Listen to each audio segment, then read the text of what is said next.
Hello, Garland Nixon here, and I am standing in for Jimmy Dore. Jimmy is on vacation, hopefully having a good time. I'm sure he is enjoying himself, and we are here too. As you've noticed, there's some great guests, Misty Winston and Russell Dobular, and it's really been a good time. We love Jimmy. We miss his tremendous talent and humor, but while he's gone, the show's gonna push on. We're gonna have a good time, and we got a lot of good stuff coming for you. We have some really interesting segments today, and I'm sure you'll enjoy it. So we're going to fire off with our first guest. His name's Caleb Maupin. I'm sure you've heard of Caleb Maupin, unless you've been living under a rock.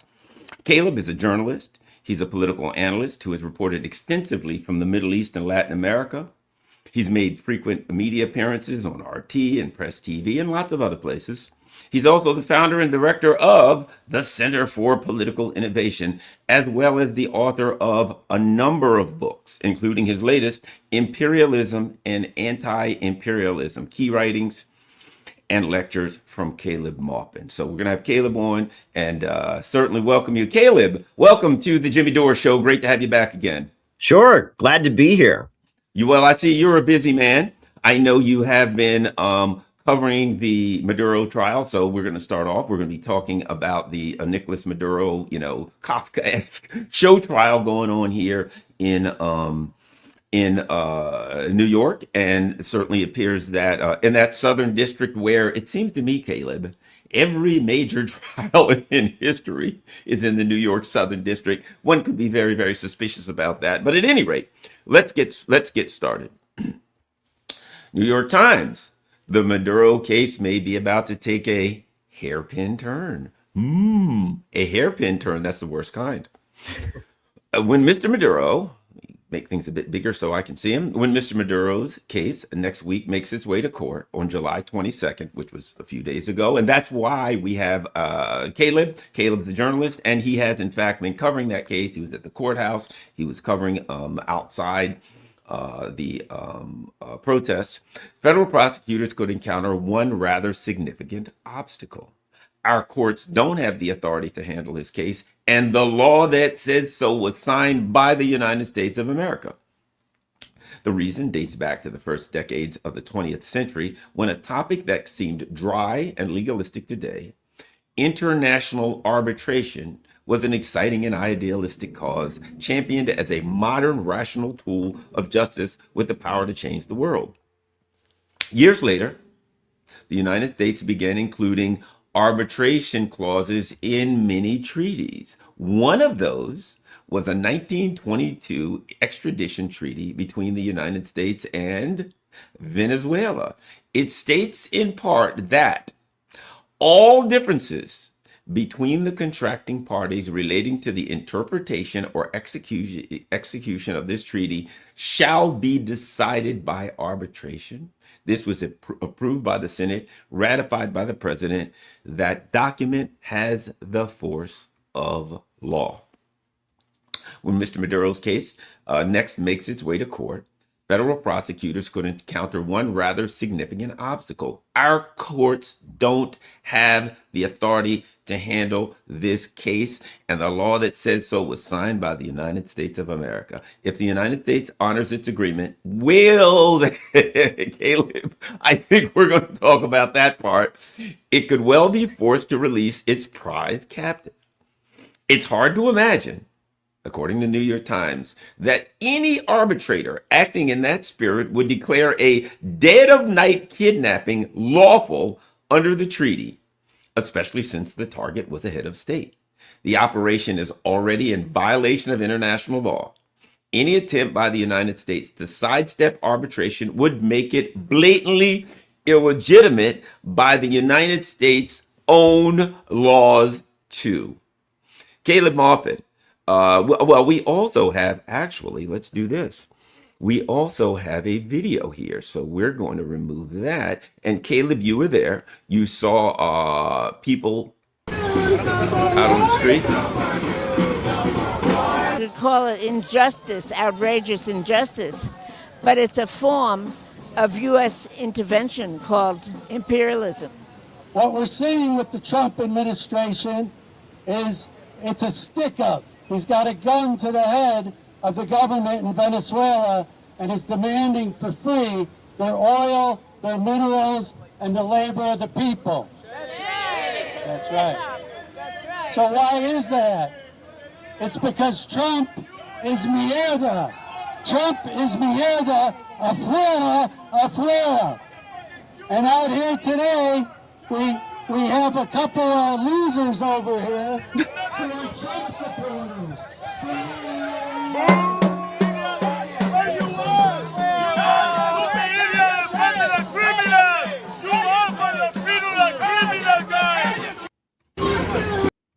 All right, Caleb. So you have been following this case all along. And in fact, I thought you were a great guest because just as I have, you've been to Venezuela. You've been there as an election observer, and you've been on more than one occasions, and you're very familiar with the Bolivarian Revolution and their history, and in fact with Maduro. So let's get started. You're covering the case. What are your thoughts on the New York Times story and the discussion about the arbitration clause? Right. So if the USA follows its own laws, there was a law passed by the U.S. Senate, signed into law as an international treaty by the President of the United States back in 1922 that says they can't do this. They have to internationally arbitrate Nicolas Maduro and his extradition. Now, I don't think that'll happen. I think they'll find some loophole and some exception. Alvin Hellerstein, who is the judge covering the case, a Clinton appointee, is notoriously pro-establishment. The only reason I think that this possibly could happen would be as a dig at Donald Trump, right? If the Democrats really wanted to humiliate and embarrass Donald Trump, there's a chance that they might say, Trump kidnapped Maduro, and we're gonna embarrass Donald Trump and force them to give up Maduro. Because I believe if it goes to international arbitration, I think Maduro will be freed. No question about it, because what they did is such a violation of international norms. It's a threat on every head of state in the world. There's generally a kind of a gentleman's agreement between heads of state that we don't kidnap each other, we don't arrest each other, that kind of thing.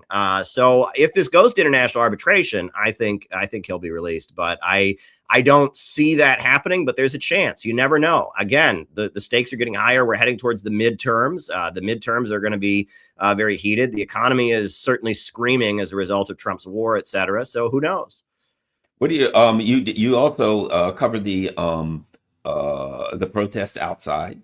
I saw people out there, and they were organized. They had speakers. It doesn't appear that it was, just kind of people wandering there on the street. It seems that there was some level of organization to that they had, an agenda and speakers. What did you make of the protest as far as and did you talk to people there, et cetera? Well, I have been covering every one of Maduro's court hearings. I've been out in front of the courthouse there on Baxter Street, right near the Federal Plaza in Manhattan. And there have been protesters at every single one. And what I found interesting is, generally when you have protests like this, where, there's obviously some people who really, really like Maduro and, the leftists, and there's some people who really, really hate Maduro. Generally what the police do is they divide it. You have the anti-Maduro cage and the pro-Maduro cage. This is New York City, where they've got those, those metal things they put up in the street and all of that. What they've been doing outside the courthouse is they have one designated protest area. And the anti-Maduro people and the pro-Maduro people, as you saw in the video, they are in the same area. That's a recipe for disaster. That's not responsible. There's two sides of the street there. One side should be the anti-Maduro side. The other side should be the pro-Maduro side. Now, this latest court hearing, there weren't as many people there. I guess it's the summer heat, and but the first hearing that I went to, there was a large crowd of pro-Maduro and a large crowd of anti-Maduro people in the same area, trying to cover up each other's signs, pushing and shoving. And I mean, I don't think there were any arrests, but I mean, it was quite a dangerous situation. And it has been kind of a strange atmosphere out in front of those proceedings. You have some of the leftist groups that support Maduro there. You have a lot of anti-Maduro Venezuelans that are, wealthy folks that fled to New York City to, live the good life and demonize their home country and call for more sanctions on their home country. And they were in each other's faces and all of that. That's not a good situation. And I don't understand why they're not doing what they normally do when you have very heated rallies opposing each other. Why is there not two separate cages? What's going on there? That's very, very strange to me. And I tell you what's even stranger about it. As you know, of my background as a law enforcement official, I was many times in charge of these kinds. I would set these kinds of events up where we would have, we had a KKK rally. They had to permit the march. It was legal. It was constitutional. And there was an anti-KKK rally. I've done one where there were hunters. They were going to have a bear hunt in Western Maryland, and they were the people that opposed it. And, the anti-hunter, which everybody's if the speech is constitutionally protected, we have to make sure that everybody's safety.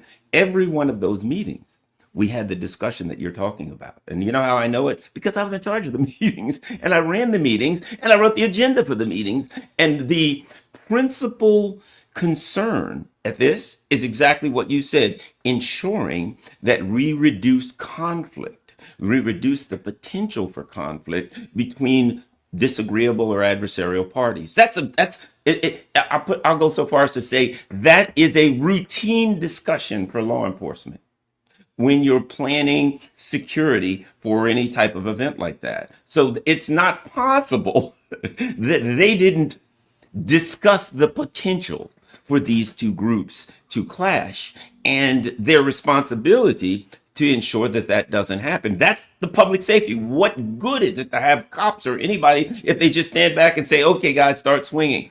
My point being that in my professional opinion, points to the possibility of a motive that they wanted that they wanted some kind of clash. Well, and that's not good, is it? I mean, and Charlottesville immediately comes to mind, right? Where, I mean, many people said they've been protesting the Klan for years. Generally there's a huge army of police surrounding the Klan and they do their thing. But in Charlottesville, the Antifa and the left and the white nationalists were right next to each other. And look what happened, right, in Charlottesville. And that it almost seemed a little bit too good to be true for the Democrats. They were trying to make a narrative that Trump was an extremist and was promoting white supremacism. And then in this little town, you have a rally where the two sides suddenly are not separated and people got hurt. And you have to wonder, like, what's going on. And, I've written a lot about the years of lead in Italy.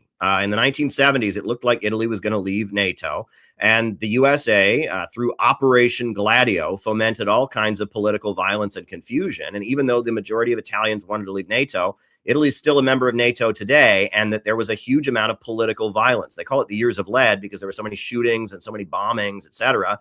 And we now know that that was not an accident. That was being fomented. The Red Brigades, the kind of extremist communist groups that were targeting the Communist Party and targeting the right wing, the Italian social movement, which was kind of like a Mussolini extremist group.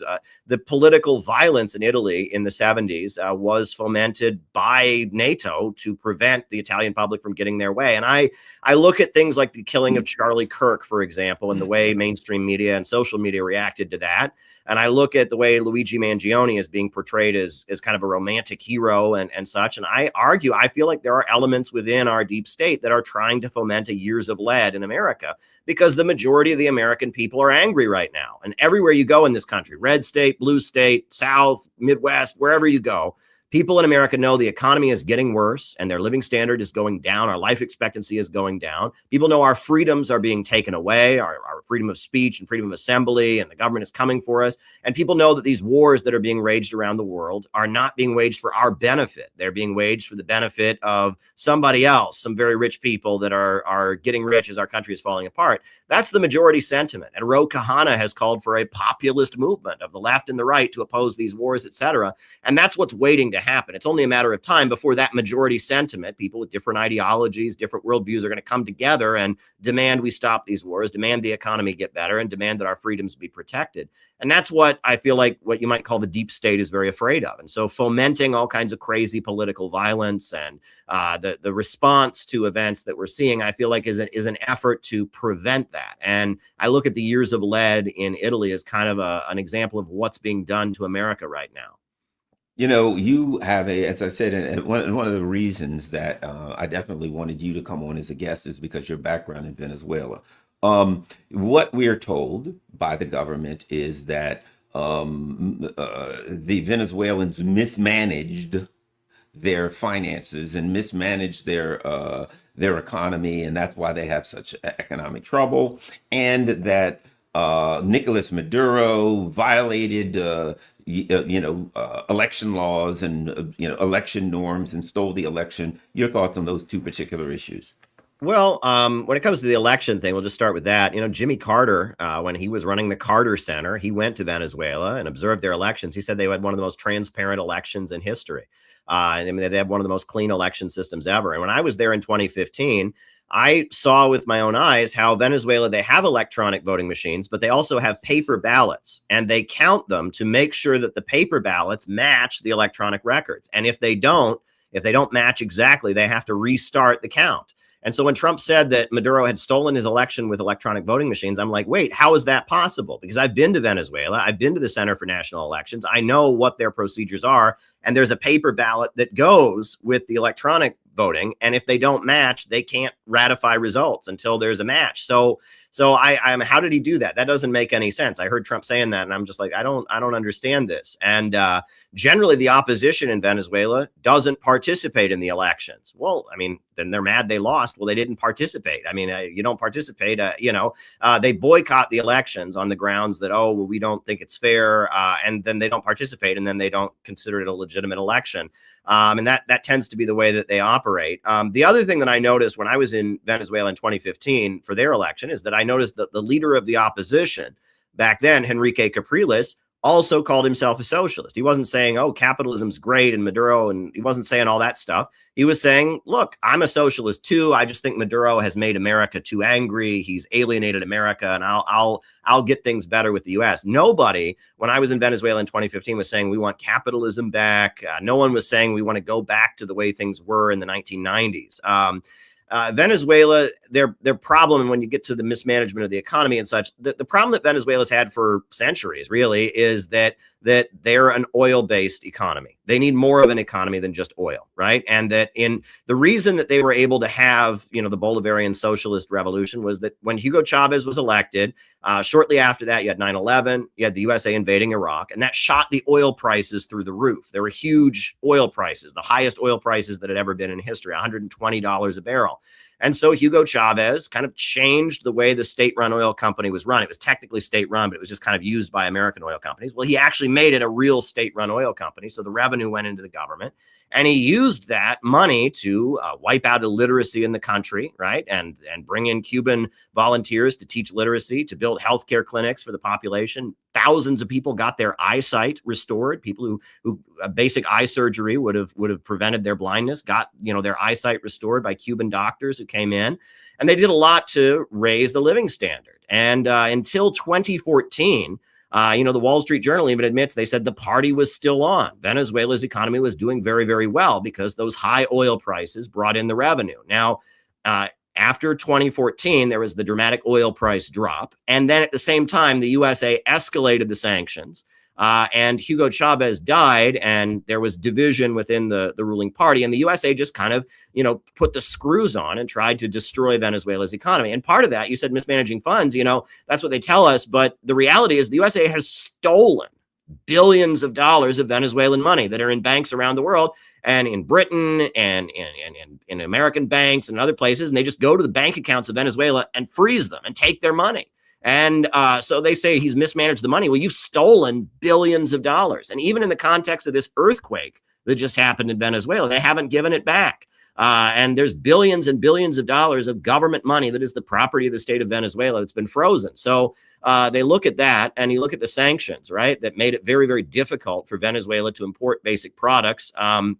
They have really suffered. But if you go to Venezuela, and I know you saw this, I saw this, they blame the United States for it. They say this is the United States. And there's a layer of people in Venezuela that are very, very loyal to the revolution. Right now, that's a very confusing time, right? People look at Dulce Rodriguez and people are asking questions, but it's not about Dulce Rodriguez. It's about the base, the colectivos, they call them. You go to Central Caracas, you go to various places, there's a layer of thousands of people who have guns, who have Bolivarian militias, who live in kind of cooperative communities that have been set up by the Venezuelan government. And those people will go down fighting. I met with the woman who was the head of security. She was like in her early 20s. And she said, I am a Christian. I believe God brought me to earth to die for the revolution, to die for Chavez. Those people are ready to fight. So you look at Venezuela, it's a very strange situation with their leader having been kidnapped, with with Dulce Rodriguez as the acting president making some very strange moves, but it ain't over till it's over, right? You can't just declare, that this is about property, right? And that there's a huge apparatus of collectivos and cooperative industries, and there's Bolivarian militias, and all of that is still intact. The earthquake was certainly devastating, and the way the earthquake was kind of used by forces that want to hurt the country, and the way in the aftermath of the earthquake, we saw the USA kind of hoping to use that as a moment to weaken Venezuela was particularly horrendous. But it ain't over till it's over, as they say, and we'll see. I don't think they've had a full counter revolution at this point. I think there's confusion in the country, and a lot of it depends on what happens, right, in the coming months, and that the United States and the Trump administration. You got Marco Rubio. He's a Miami Cuban, and he has a particular agenda here related to South and Central America. And that is a point that I wish people could understand. Trump says America first, America first. Do you think the Miami Cubans care about America? No, they have a vendetta against Fidel Castro. They have a vendetta against the Communist Party. And you can say the same for the people walking around with the Persian flags, the monarchist flags. You think they care about America? No, they just want to overthrow the Islamic Republic. And you think the Falun Gong, the Epoch Times, you think they care about America? No, they just want revenge on the Communist Party in China.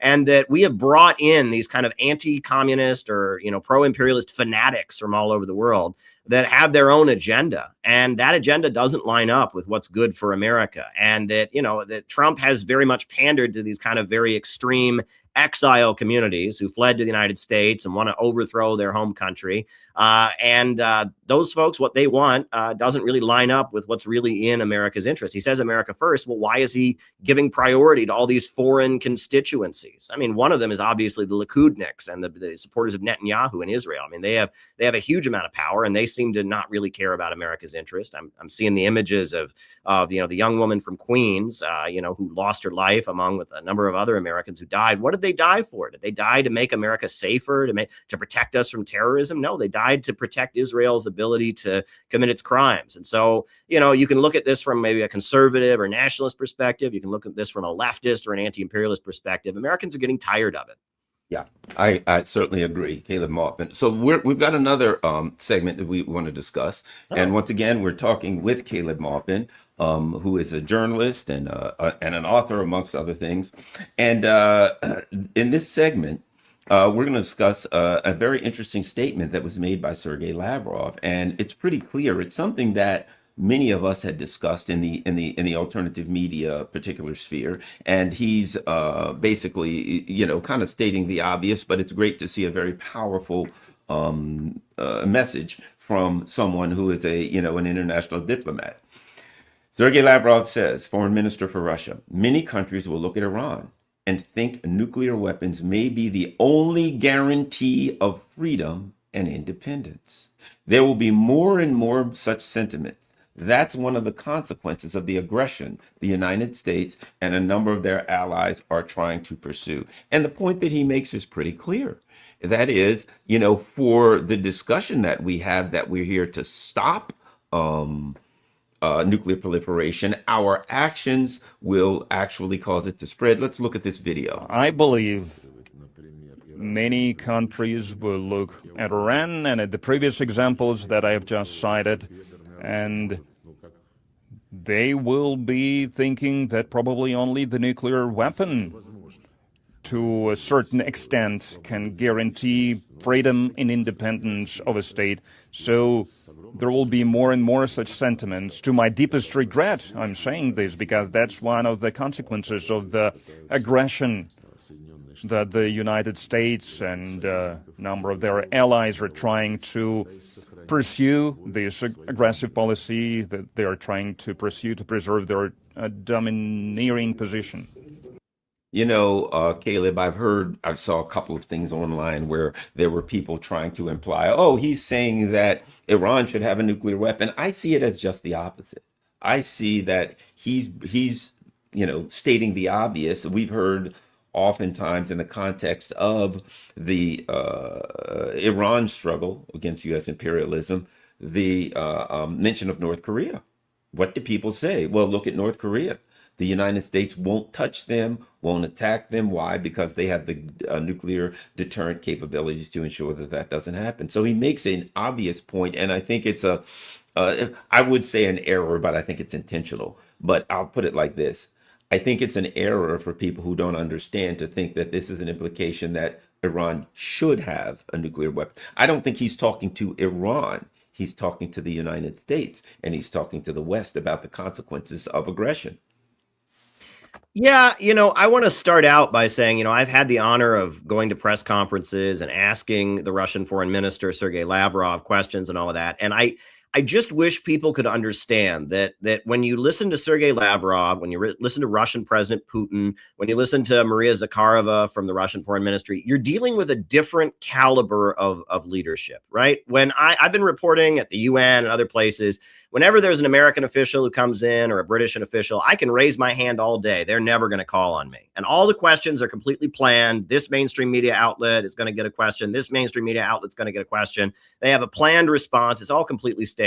When Sergei Lavrov comes in, he takes questions from everybody. And they ask difficult questions, and he hammers out responses that come from decades of experience with running a country, with studying international relations, knowing the history of the world and the regions like the back of his hand. I mean, you're dealing with somebody who who really takes the job very, very seriously. And when you deal with American politicians, you're dealing with actors. It's a very, very different kind of thing. This word statecraft is the word that I think people should come to understand, that, running a country and leading a government is like an art. And, when you look at Russian officials, and the same for officials from different parts of the world, they take their job very, very seriously. They have studied for years and they know what they're doing, and they defend their decisions very, very well. It's a very different kind of thing.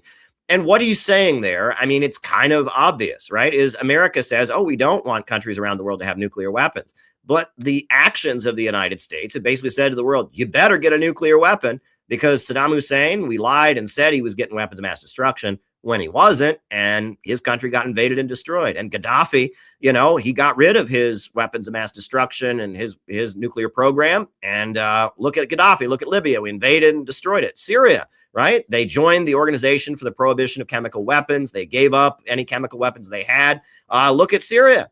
Whereas North Korea, they were members of the Non-Proliferation Treaty. They had signed it. And when it was clear that the United States was targeting them, they said, all right, we're leaving the Non-Proliferation Treaty. We're getting nuclear weapons, and they're safe and pretty, and their economy is doing pretty well. According to the Wall Street Journal and other sources, they've had quite an economic expansion in recent years because of their close partnership with Russia. So, you can say, the USA can say, we don't want countries around the world to have nuclear weapons, but they're basically sending a message that if you're at odds with the United States, you better get actual nuclear weapons, and fast, or else you're going to be targeted.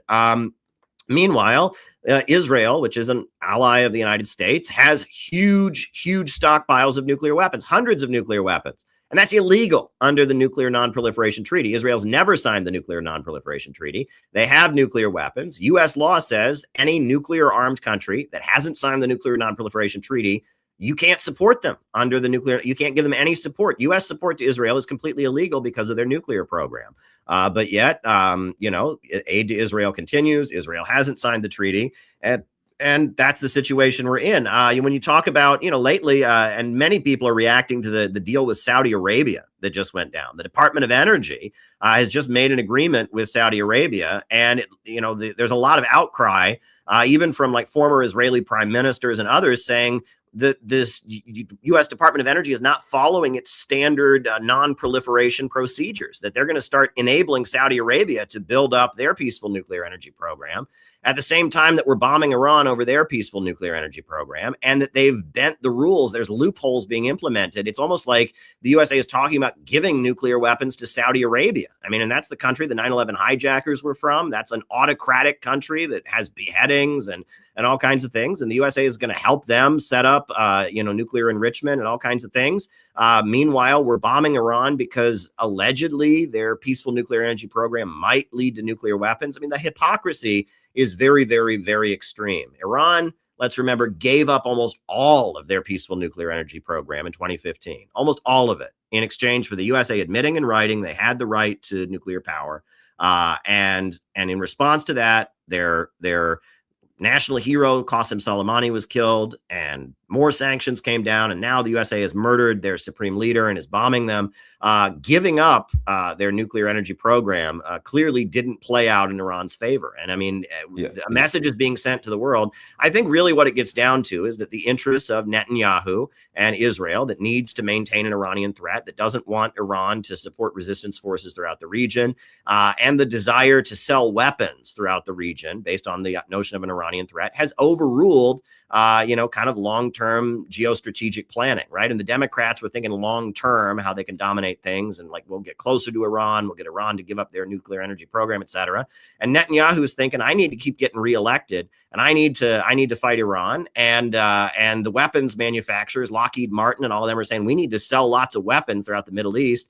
And it looks like a kind of a long-term strategy from the Obama administration was overruled by people who need short-term gain from war and conflict.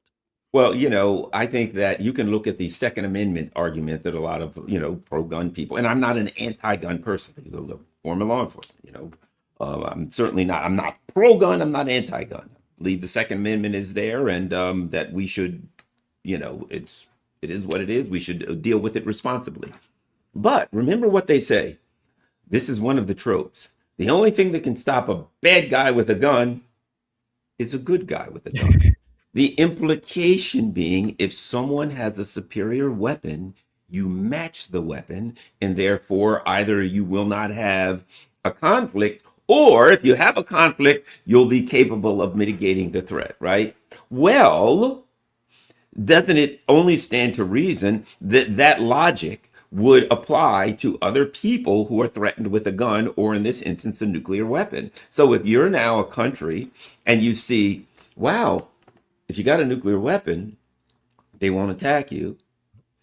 If you don't have a nuclear weapon, they'll claim you're going to get one, no matter how much evidence shows to the alternative, and there isn't the alternative, and then they'll attack you. And then you're going to apply that and say, you know what? The only thing that stops a bad country with a nuclear weapon is a good country with a nuclear weapon. And while I don't certainly want nuclear proliferation, but I think that's the point that Sergei Lavrov was making here. Yeah, well, I mean, you have to look at the history. I mean, who's the only country that's actually used nuclear weapons in a war? The United States, right? And not just, Hiroshima and Nagasaki. Then later in the Korean War, Douglas MacArthur threatened to drop 5 atomic bombs on China without the president's permission. Without Harry Truman's permission, he threatened unilaterally, just as the general, hey, I'm going to drop 5 atomic bombs on China. And he ended up getting fired because only the president has the authority to threaten a nuclear strike. And I mean, nuclear weapons are a nightmare, and they have the potential to end the human race. I mean, they're a very frightening thing. Yet, the notion seems to be that if a country is developing one, they're developing it because they're psychopaths and they want to kill us all. Well, no, I mean, it appears that unless you want the USA to invade you and overthrow you, you better get one. That's the message that's being sent by U.S. foreign policy. The North Koreans, you'll remember in the 1990s, they said they started moving toward, building a nuclear weapon. And Bill Clinton made a deal with them. And they said, if you don't get a nuclear weapon, we will give you all this heating gas and all this food aid and all of this. Madeleine Albright, they went there. She met with Kim Jong-il, and she came out and she said, oh, wow, Kim Jong-il was actually an intelligent person. Like, what did she think? This is the leader of a country of millions of people. She thinks he's an idiot or something. She said, oh, yeah, he's just actually a smart human being, And they made this deal, and they got a little bit of aid. And then Congress cut off the funding. And North Korea said, hey, we agreed not to get nuclear weapons in exchange for this aid.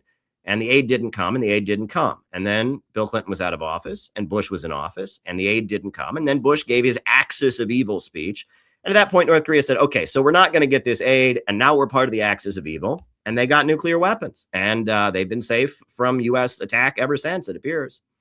Yeah, certainly, and now we're in a situation where the world is looking at North Korea and wondering, and I will guarantee you there's states all over the place right now wondering, looking at the contradiction of saying North Korea was this terrible threat, and they're still part of the Axis of Evil, but we're not going to touch them. In fact, we don't even threaten to touch them. Right? We look at Iran and now say Iran says they don't want one. We're going to talk about this today. Oh, there's all the evidence that they don't want one. The CIA has said they don't want one. Donald Trump literally had to say, I'm going to ignore what the National Intelligence Assessment says to go after them. And so I think we're in a situation where the United States is haphazardly, foolishly acting in ways that are contradiction. Well, here's the issue. Contradicting what the U.S. claims. Because here's the other part that I think is critical, Caleb. The claim that this conflict is about nuclear weapons is a fraud. Yeah. They've talked, because remember, let's not forget, it was about protesters first. First of all, 42,000 protesters were killed like in a week or something, so we were told. I mean, just a massive slaughter that the world has never seen, how a bunch of cops with small arms killed 42,000 protesters in a week. But we didn't see the mountains of bodies. I don't know how they did pull that one off. But the point being, and then we change it to nuclear weapons. And then the president has to literally say, I'm going to ignore my own intelligence assessment to make the claim nuclear weapons. So what we see now is, as we clearly start understand this is not about preventing nuclear weapons, that it's, as you said, it's the other way around. It's simply saying we can attack you because we want, as the president has said about Venezuela, we want your oil. We want your resources. We want access to your geographical advantages and topographical advantages. Everything that you have as Iran, we want Iran so we can have those things. And we just got to make up a lie so we can do it. And the only way to counteract that is, as Iran does, to be powerful enough to punish the aggressor. But the other part of it is you still take punishment, and a logical person is going to say, a good guy with a nuclear weapon stops a bad guy. We get back there over, no matter how much we go around in circles about that, we get back to the point where Sergei Lavrov was correct. Somewhere people start thinking, maybe I need, quote, a deterrent force, because that's the only thing that seems to work with people like Pete Hegseth and Donald Trump. Yeah. Yeah. And it's very scary what the results of this could be in the long term. I think it is a complete understanding on the part of every world power is that we don't want more nuclear weapons in the world. We want less. But U.S. foreign policy in the long term is going to lead to more nuclear weapons around the world, which is something that we kind of universally as a human community agree is not a good thing. Absolutely. Once again, my name is Garland Nixon, and I am standing in for Jimmy Dore. Jimmy Dore is on vacation, and I'm fortunate to be able to. I'll put it like this: I can take his place, but I sure can't fill his shoes. But at any rate, we've got lots to talk about. We're with Caleb Maupin today, and next we've got an interesting article, and that is our buddy, our friend, the one and only Max Blumenthal with the Gray Zone.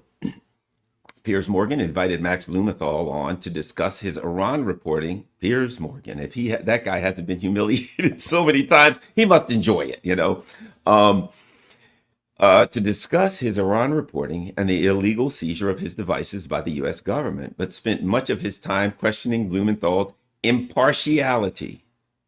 Because we know that Piers Morgan is completely impartial and is not in charge. It's not, standing on behalf of the establishment. I'm absolutely not impartial, Blumenthal explained. I am not objective, and the concept of objectivity, as we understand it, is set out by the corporate media according to the parameters devised for them by their militant Zionist ruling class owners, who literally own the networks that you appear on. And by you, he meant Piers Morgan. Blumenthal then illustrated how Morgan manufactured consent for the U.S.-Israeli war on Iran by promoting inflated death tolls, 42,000 people killed in a few days of protests. That's going to be tough. And a false narrative of the Israeli and U.S.-sponsored regime change riots that rocked Iran in January. All right, we have, I believe, a video of that. So let's check it out. In relation to the question I asked you, though, to establish credentials of journalistic impartiality, did you go to the scene of where the Iranian regime massacred its own people? Well, first of all, I'm not impartial. I'm absolutely not impartial. Right. I'm not objective. And the concept of objectivity, as we understand it, is set out by the corporate media according to the parameters devised for them by their militant Zionist ruling class owners. But did you go to the scene? Did you go to the scene of the that you appear on and others appear on? So I'm not impartial. Understand. But to your direct question, Yeah. and I really want to have a conversation about how this reflects on journalism and the Constitution. But to your direct question, you previously hosted me in January, and basically I was sandbagged. I was sandwiched between a actual war criminal, Jonathan Conricus from the Israeli military, and 3 Iranian monarchists. And I debated this very question. And I acknowledged that at least 3,000 people were killed in 2 days of protests, which the Israeli Mossad and U.S. intelligence have expressly taken credit for. Scott Bessent, the Treasury Secretary, explicitly took credit for fawning these riots by devaluing Iran's currency. The Iranian government has released the IDs and names of everyone who was killed there. 3,000 people is a lot of people, but they were not all just innocent protesters, and many of them were police officers.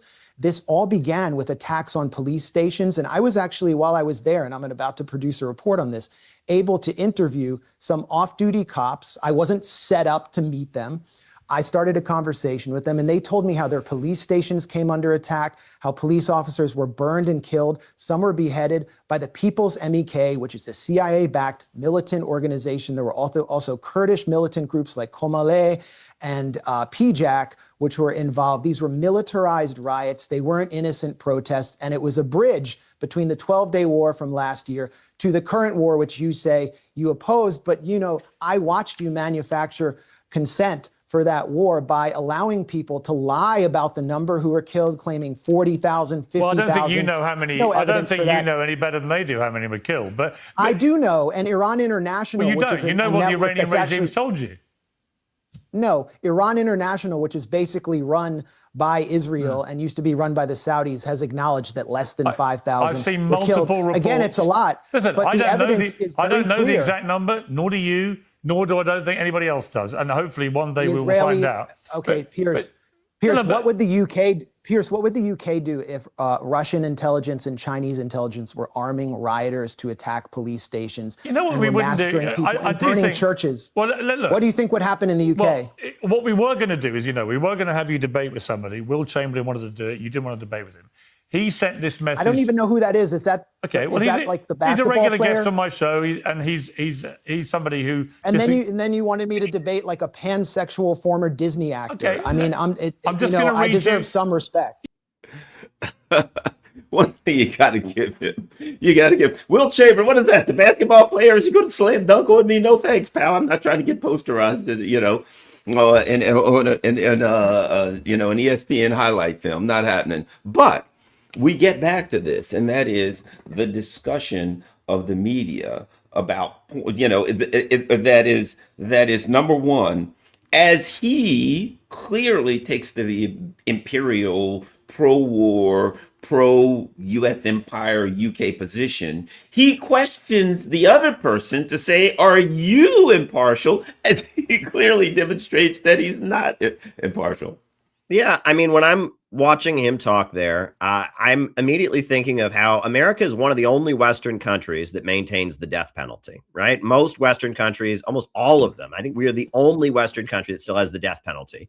Why do we have it? For police officers, right? It's police officers feel that, especially in places like Texas and places like Florida, there's a feeling that if one police officer gets killed, we need to take that person's life as a favor to the police, right? That is the feeling, that we need to show respect for law enforcement, that you can't kill a police officer. So here in Iran, these protests happen that Israel admitted they were behind, and they staged, and hundreds of Iranian police officers were killed. Hundreds of them, not one, not two, hundreds were killed. Now, this organization, he passingly mentioned MEK. That's Mujahideen Khalq, the People's Mujahideen of Iran. That used to be a designated terrorist organization in America, right? You can look it up. They were listed by the U.S. State Department as a designated foreign terrorist group. This was a group of what they called Islamo-Marxists. They worshipped, their prophet was Masoud Rajavi. And he was a guy who claimed he was the combined reincarnation of the Prophet Muhammad, Jesus, and Vladimir Lenin in one body, sent to Earth to bring on a global communist Islamic revolution.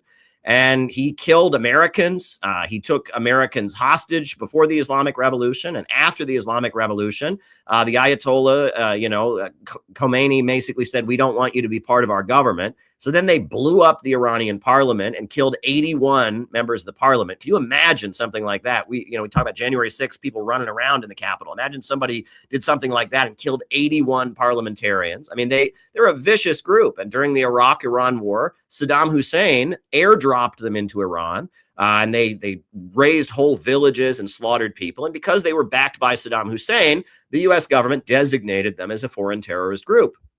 But then after the USA invaded Iraq, Saddam Hussein wasn't there to back them, but they hate Iran, right? They're enemies of Iran.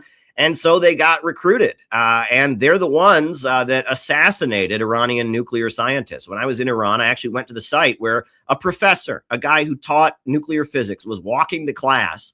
And somebody walked up to him and blew him away point blank, and was killed. And they have a monument to these peaceful nuclear scientists that were assassinated, where the Mujahideen Khalq, this kind of crazy extremist, Islamo-Marxist, whatever you want to call them, group, was in coordination with Israel and murdered nuclear scientists. And so that group, that's an extremist group, a fanatical extremist group that's backed by the United States and backed by Israel. We know how dangerous they are because there's American citizens who died at their hands.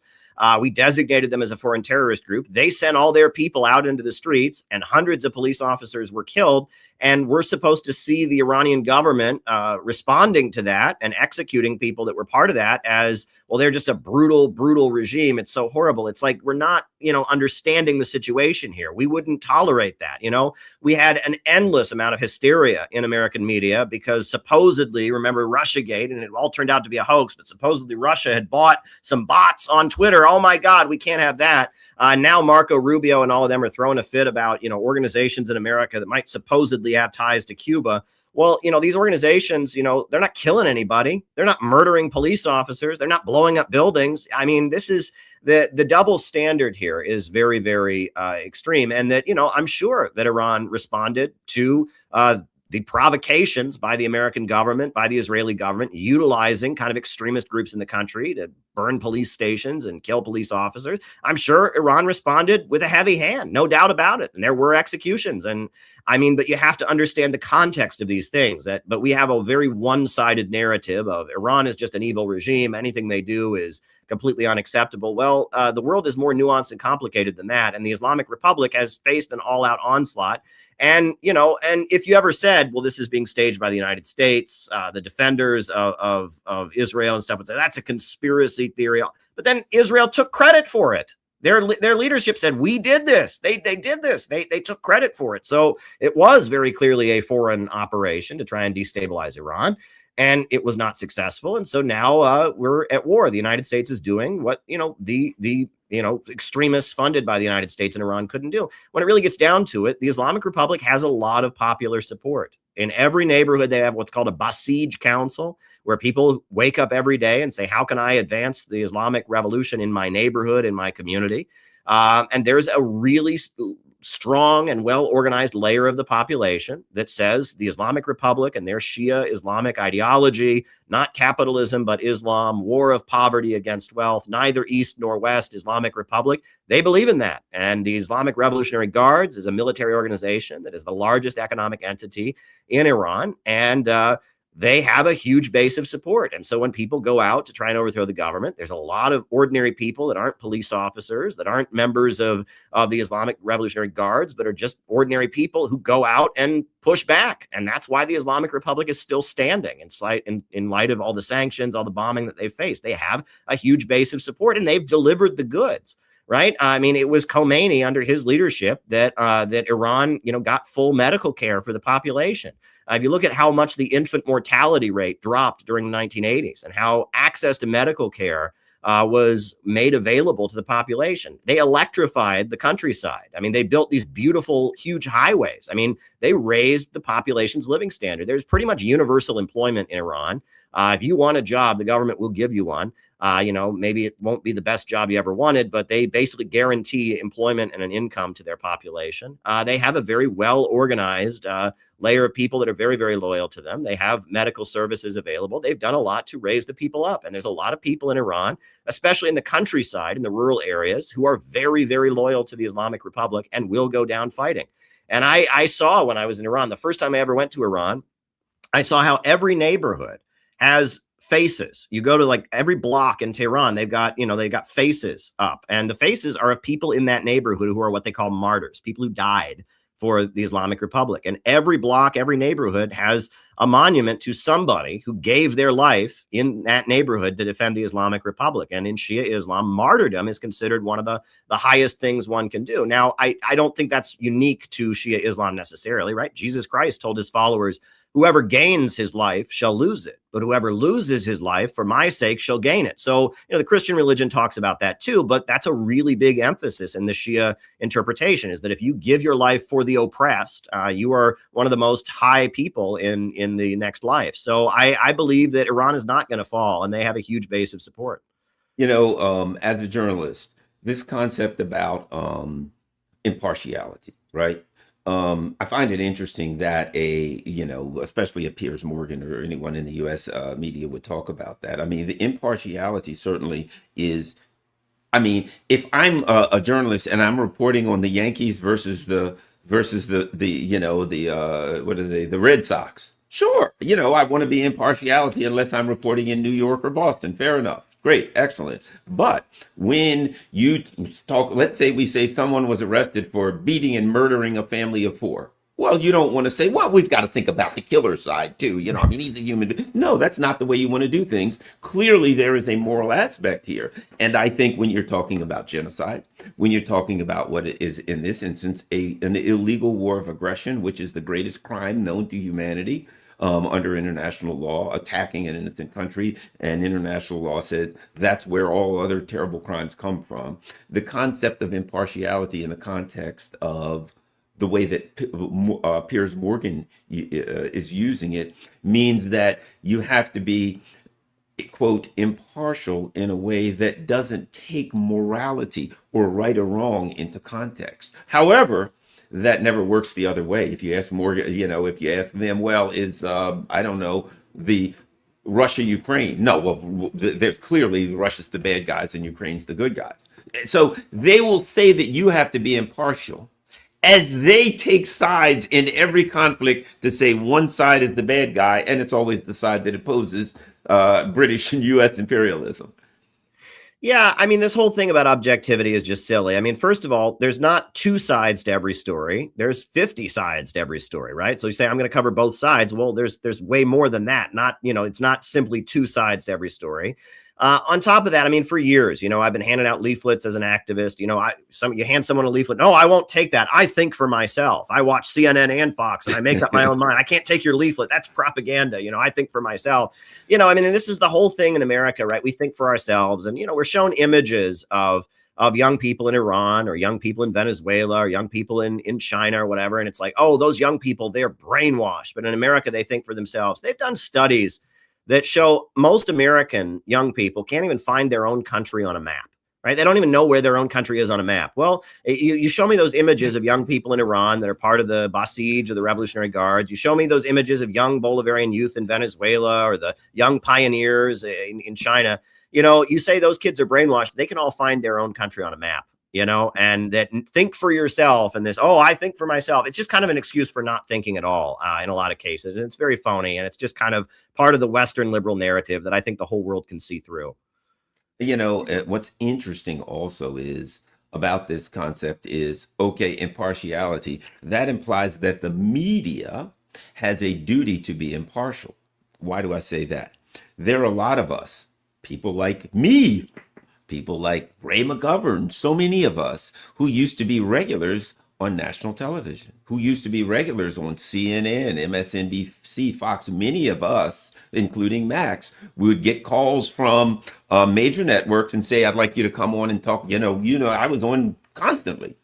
And a few years ago, as the imperialism here started to, turn into an absolute frenzy, all the people who opposed the government's position suddenly disappeared. So if there is an impartiality in discussion, there has to be an impartiality in the guests that come in, instead of bringing on John Bolton, General Jack Keane, and some other person who's on the board of directors for Lockheed Martin or General Dynamics, and then calling, saying that they are, and then bringing in someone who's acts on behalf of the Iranian opposition and pretending like you're being impartial. That's the other part of it, Caleb.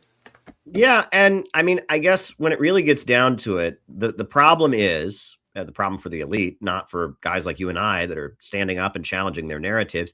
People just don't buy this anymore. There was a time, and I'm sure you remember it very, very well, when people did buy this, right? That, America was number one. We're the greatest country in the world. And if you challenge that, well, you must be brainwashed. Everyone knows America is the greatest country in the world. That's just not how it is. Average people in this country know that we're being lied to. They know our freedoms are being taken away. They know these wars don't benefit us. They know our civil liberties and our living standard is going down. Americans don't buy it. And they're trying to manage the dissent that's been caused by the very problems they've implemented. I mean, that living standards are going down. The world is changing. It's becoming more multipolar. And so those of us who believe in truth and justice, we got to just keep doing what we're doing and spread the truth and try to get to a better world and try to awaken people to think. Well, keep up the good work there. You're a solid journalist. You've got a lot of great books. And what's your latest book again? Imperialism and Anti-Imperialism. Check it out. Yeah, a lot in there. So check it out. All right. Sounds good. Thanks. And you're, what is it? CPIUSA.org? Yep, Center for Political Innovation. We're an organization that's educating people about anti-imperialism. We got our convention coming up in Chicago, August 15th. It's going to be great. So check us out. Center for Political Innovation, CPIUSA.org. Caleb Maupin, a solid journalist and a good friend. Thank you very much. My name's Garland Nixon, and I'm standing in for the great Jimmy Dore, who's out on vacation. And I know we all miss Jimmy, but we've got some various people who are standing in for him, and hopefully we can, we can carry the baton for Jimmy. We'll be right back with Larry Johnson.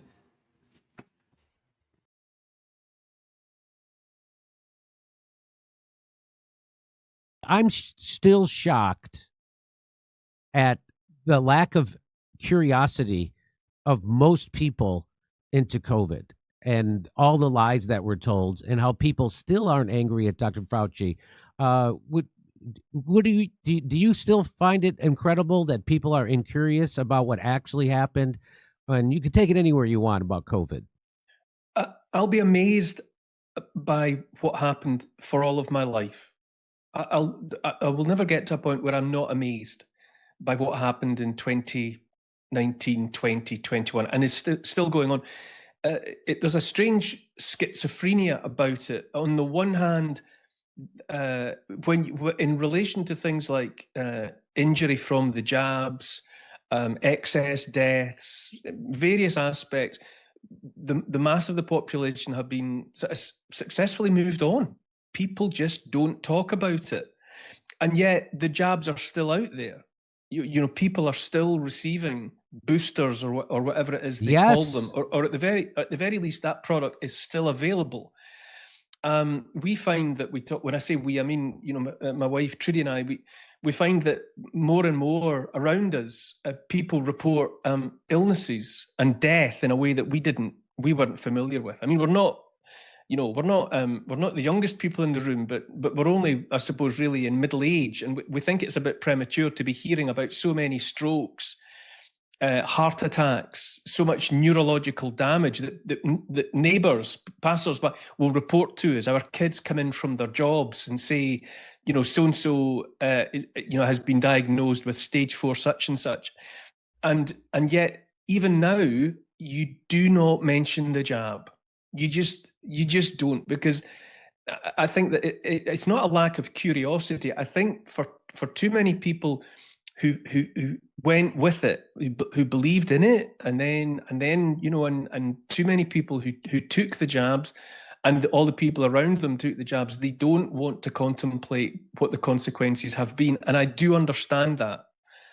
But it's a completely bizarre state of affairs, and I expected 6 years in or whatever to be beyond it, but I'm not. I'm completely fascinated is the wrong word, but it's a sinister presence in the background of our lives that we don't talk about.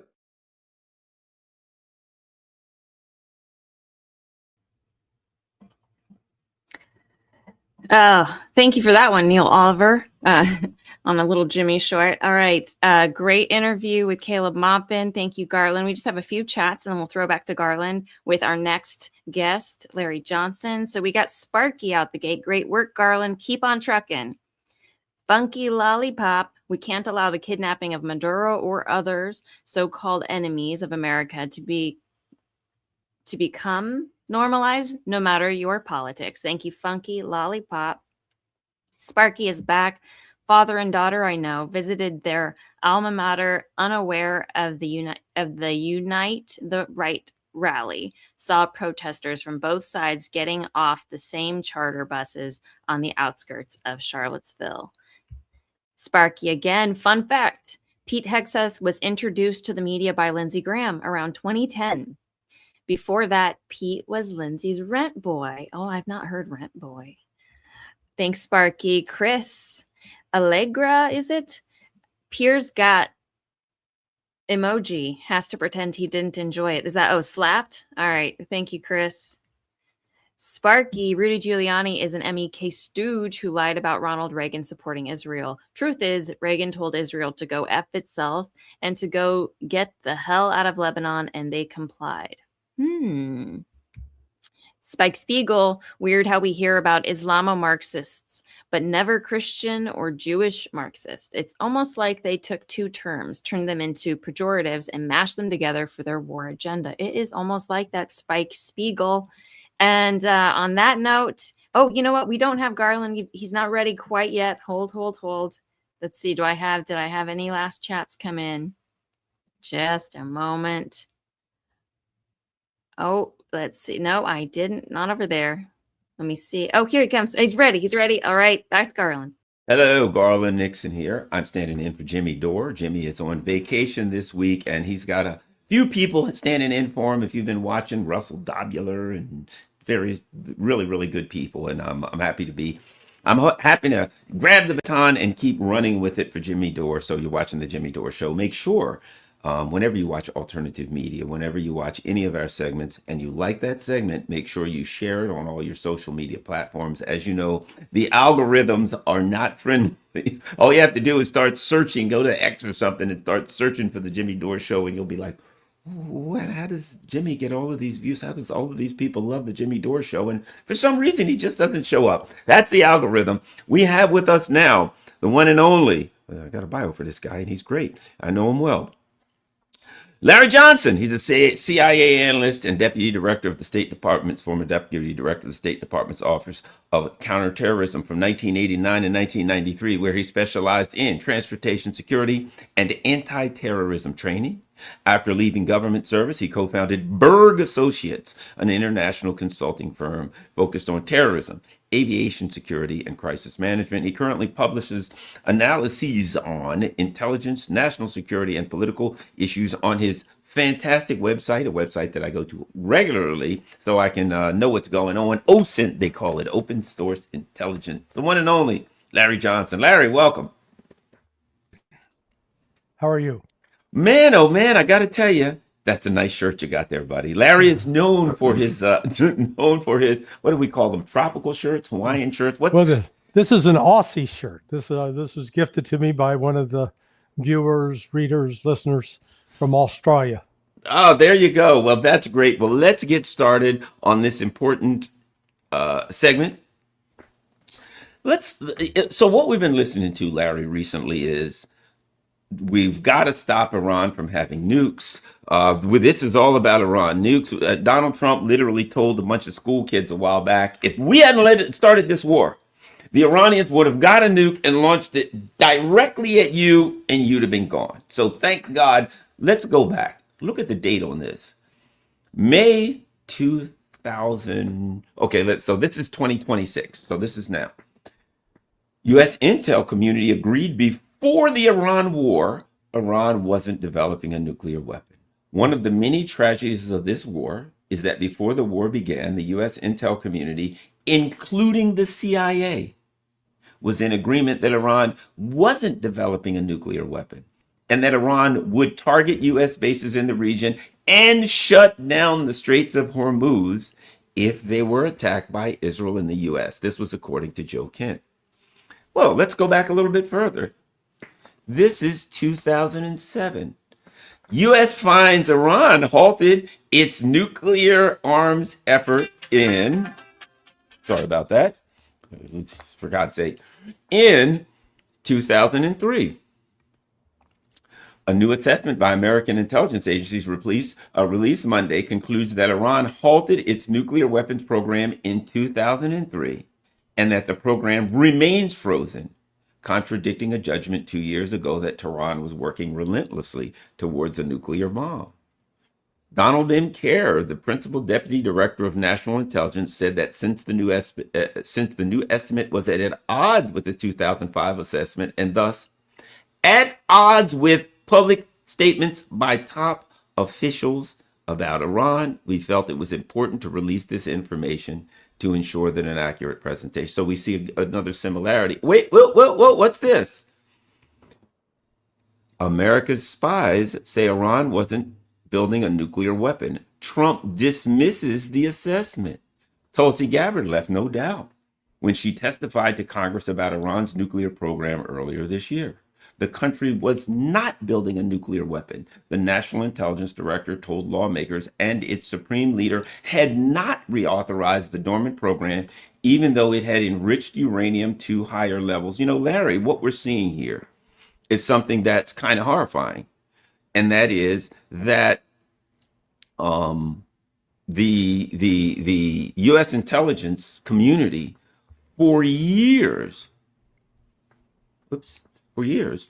has been saying the same thing. And now we hear President Trump, now that he's in a bind, now that he's backed into a corner and losing the war, going back to that old familiar song, weapons of mass destruction. Iran. Oh, no, I mean Iraq. Oh, I can't decide which one. Larry Johnson. Yeah, you know, the real irony here is I expect maybe within 2 to 3 weeks, we'll learn that Iran has decided to build, or may have already now built, since February 28th, a nuclear weapon. Why? Because we killed the one guy, Ali Khamenei, who was the one that said we're not going to build nukes. You go back, and in fact, Robert Barnes has done an excellent job laying out the polling evidence. I think it was collected by Richard Barris, that shows back, you know, go back 10 years, the majority of Iranians said, we don't want a nuke. That's not our thing. We're with the Ayatollah, no nuke. And yet what was the United States response? To kill every moderate, every Iranian that opposed it. And now the majority of Iranians say, we got to have a nuke. Because if we don't have a nuke, we're going to continue to be victims of these kinds of attacks, and we want that to stop. So that's the ultimate irony here, is that the United States, ostensibly trying to prevent Iran from getting a nuke, has done everything to facilitate Iran getting a nuke. And when, I'll say when, not if, when Iran unveils that it does finally have a nuclear weapon, it will be the fault of the United States. We drove them into this. We left them no alternative. You know, Larry, you're former CIA, and you know what goes on in the inside. And we've seen the CIA, for all of its flaws and all of the anger that we have of the CIA for doing all kinds of devious and diabolical deeds around the world.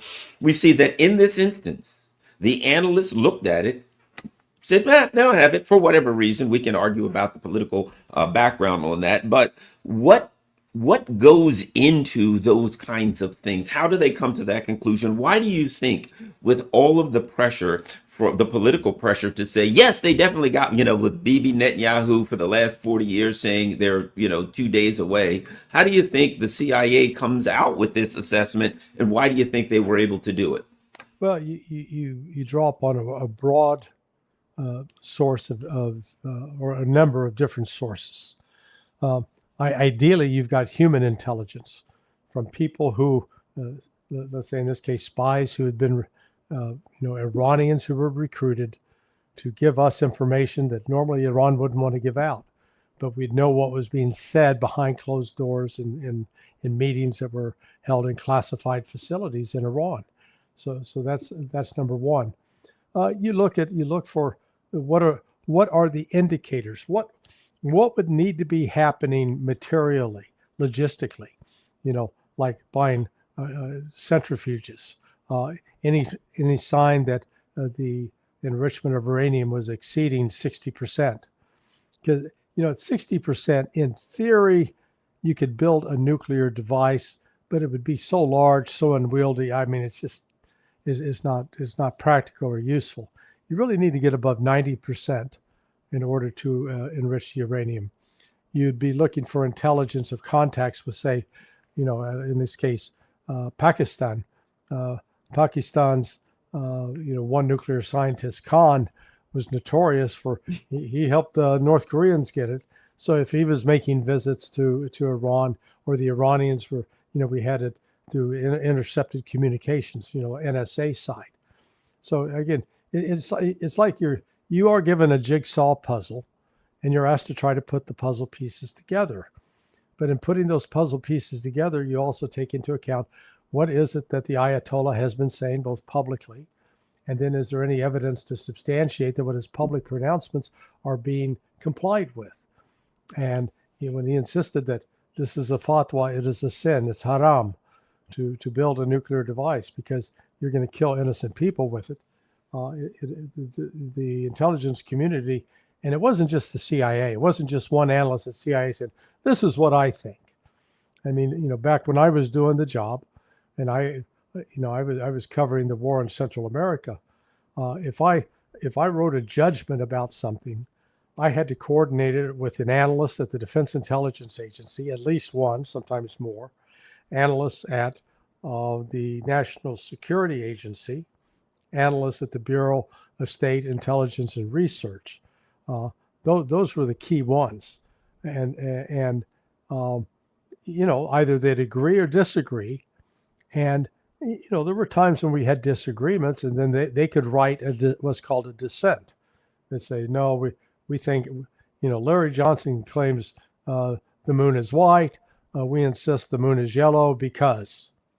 So the fact that you had unity within the intelligence community, where you had DIA, NSA, state INR, those are the principal intelligence units that would weigh in and comment on this. We keep hearing this thing about, there are 17 intelligence agencies, or I've heard now 18. That most of those are largely irrelevant. All they are is consumers of intelligence. They're not producers of intelligence. And when we're working with raw product, we want to deal with those who are producers. State produces intelligence and State Department cables. DIA produces a whole variety of product that comes out of U.S. military sources overseas. National Security Agency produces material that comes from intercepted conversations, emails, telephone calls, etc. Then you get the National Geographic, what do they call it? National Geographic Space Agency, or anyways, we used to call it NPIC, and it does all the photography, overhead imagery. Then you get into satellite systems with the National Reconnaissance Office. But normally when you're dealing with pictures, it's just, hey, this is the picture. There's not much interpretation there, or the kind of interpretation is the guys and gals that do that, they got a meticulous eye for detail. But my point in this is this was a community judgment. It just wasn't one person. And then that judgment went up through levels of bureaucracy in each of those agencies. So that judgment should have had some weight. And Donald Trump, he's not the first president to ignore the judgment of the intelligence community. He just, we've had a long line of those going back to Lyndon Baines Johnson.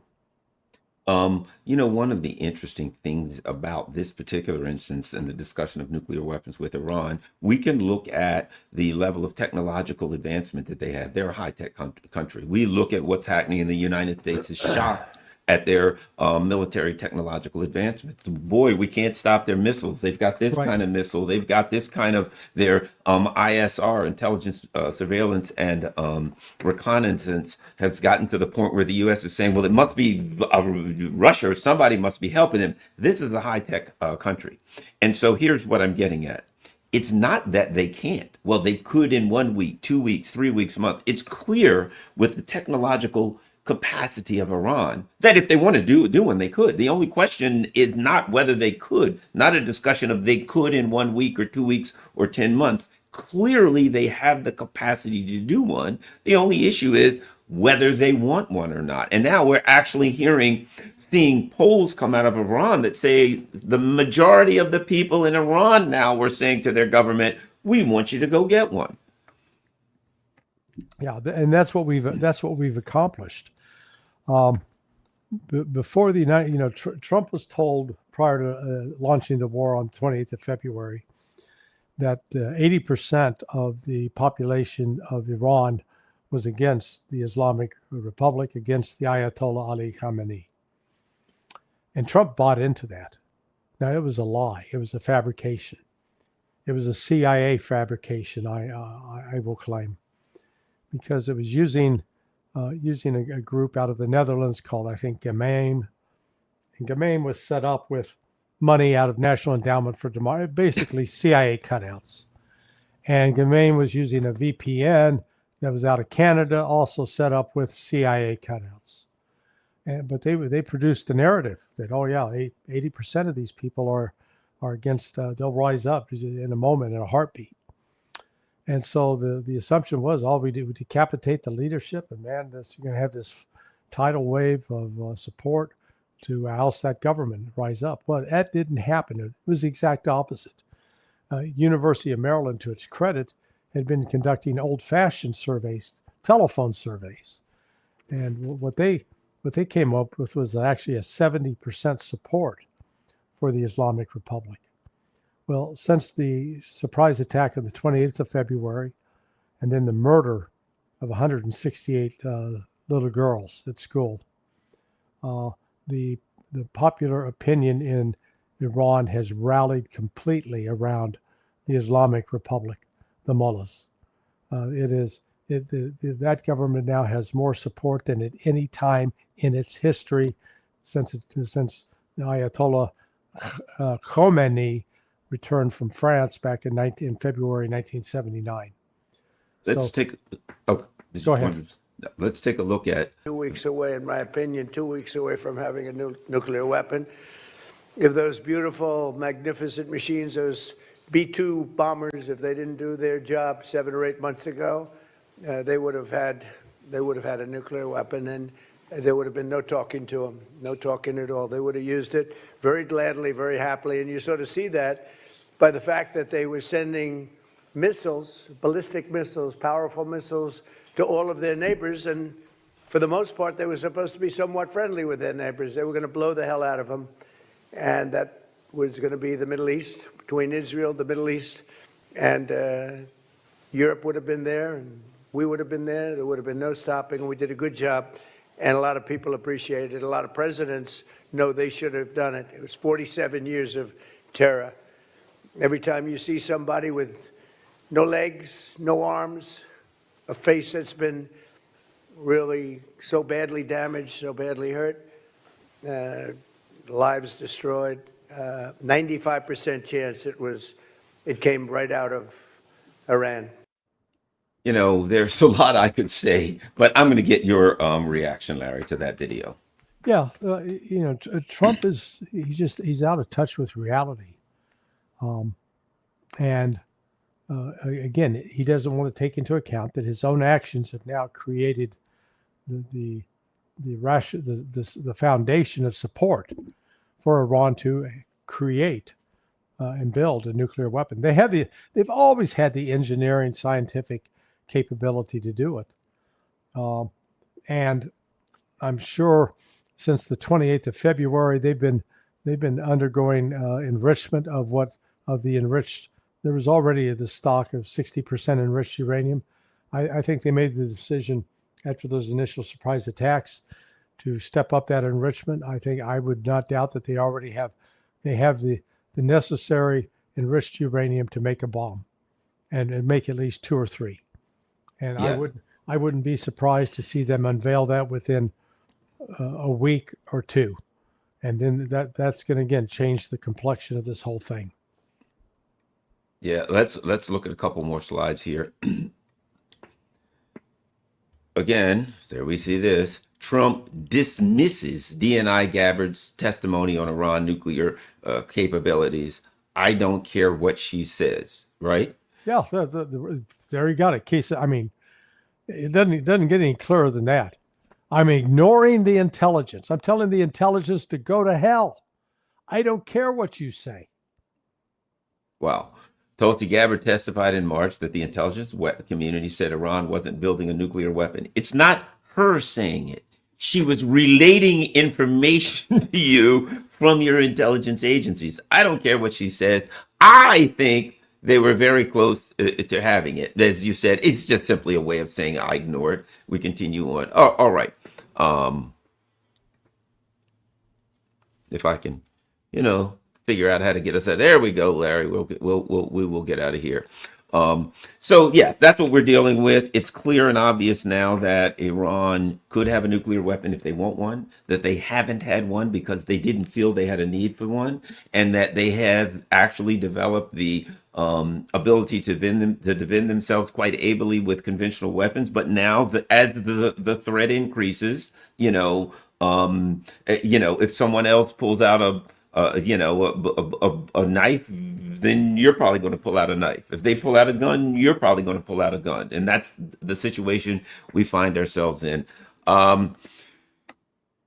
Let's go next to two of our favorite guys. Oh, what are you bringing Lindsey Graham back from the dead? Oh my gosh, no. But we're doing even better than this. A New York article details White House debates where officials like Sullivan and Antony Blinken considered withholding U.S. weapons from Israel. They considered it. U.S. weapons from Israel after Hamas October 7, 2023 attacks, but held back, approving only over $20 billion in arms sales amid over 70,000 Palestinian deaths and widespread, it was probably 10 times that. I've seen over 600,000 by some estimates. Blinken voiced remorse over the civilian harm, calling it intolerable, while the U.S. policy is described as overly deferential to Netanyahu, creating a moral hazard. Critics online dismiss the regrets as hollow. After years of support, with some demanding Hague trials, and others seeing it as reputation laundering.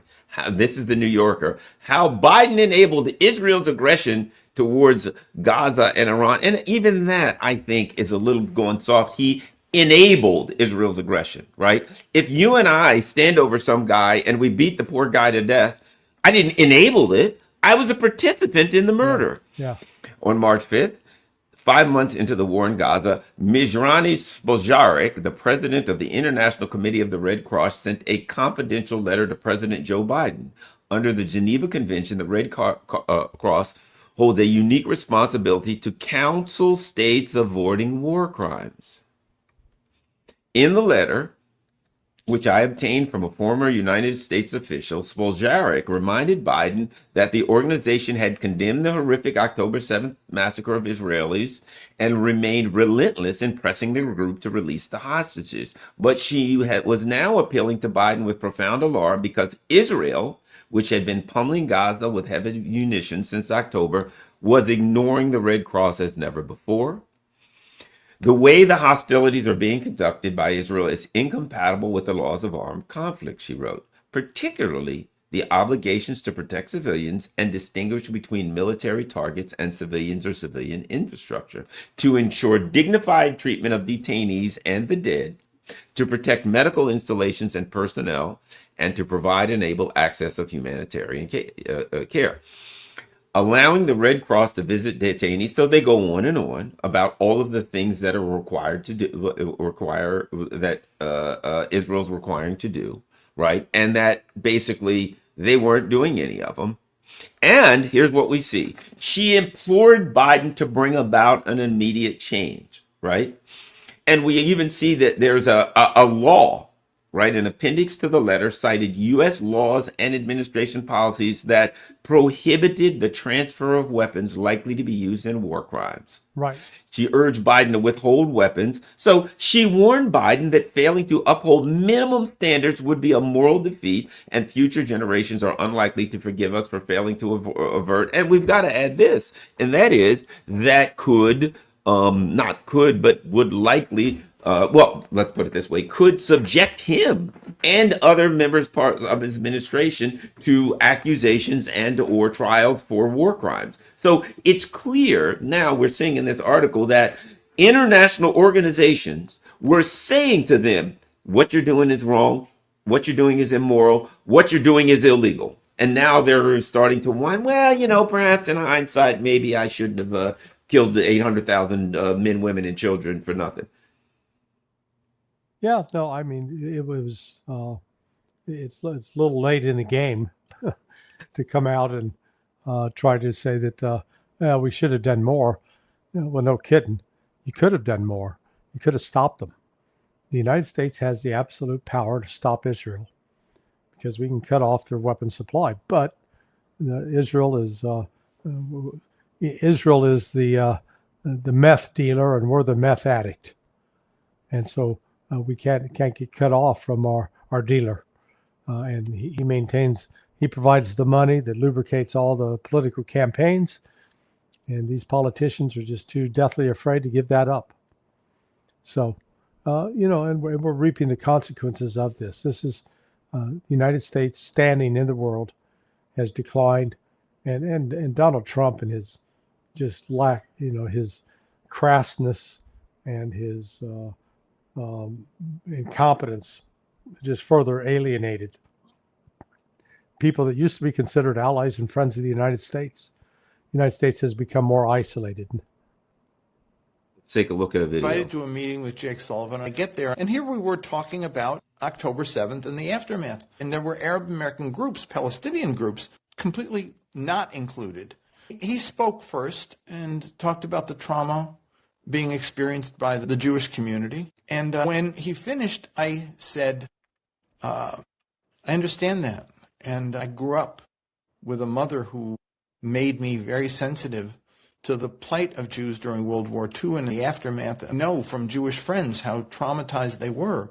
And it reminded them of the pogroms. It reminded them of the threat of Eastern European Jews. And I said, and let me tell you my experience in the camps and survivors of the Nakba. That is happening now with Palestinians. They're feeling that one more time they're going to be victimized and expelled and they're under threat. And I said, we have to keep both in mind. And he didn't say anything. And then toward the end of the meeting, he started going like this with his hands on his head. And I was like, what is he doing? And he said, I have to say something. I know you're going to get upset, but I have to say something. He said, what you said about, that we have to remember the Palestinians. He said, that smacked of whataboutism, like they're both equal. And he said, that's unacceptable. And I was like, he was so angry that it startled me. Wow.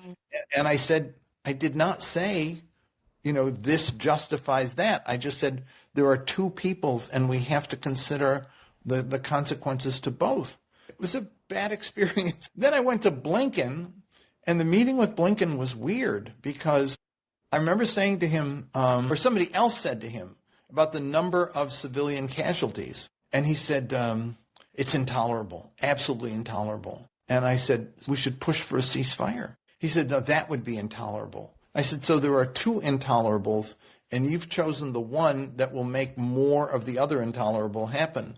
And he just nodded. He did a lot of nodding. I don't know whether it was ideology, whether it was just being out of touch or in denial or what. I had never dealt with people more detached from the reality of what was taking place than these guys. Barry, your response to that? Yeah, well, I'm going to be doing a speech at an upcoming conference hosted by Robert Barnes, and been asked to talk about intelligence community, intelligence, and reforms in the Constitution. And one of the things I got thinking, one of the justifications always for expanding the power of the intelligence community is what I call the Pearl Harbor myth. And the Pearl Harbor myth is, we just didn't have the intelligence. We were blindsided. We didn't know what was coming. So therefore, we gotta penetrate all of your privacy. We gotta have the full ability to look into everything so we don't get hit like that again. Well, it's a goddamn lie. We knew Pearl Harbor was coming. They didn't need to go out and get new powers to figure it out. They knew it. Same with 9/11. We had no idea it was coming. Bullshit. They knew. So the reality is it's never a lack of intelligence.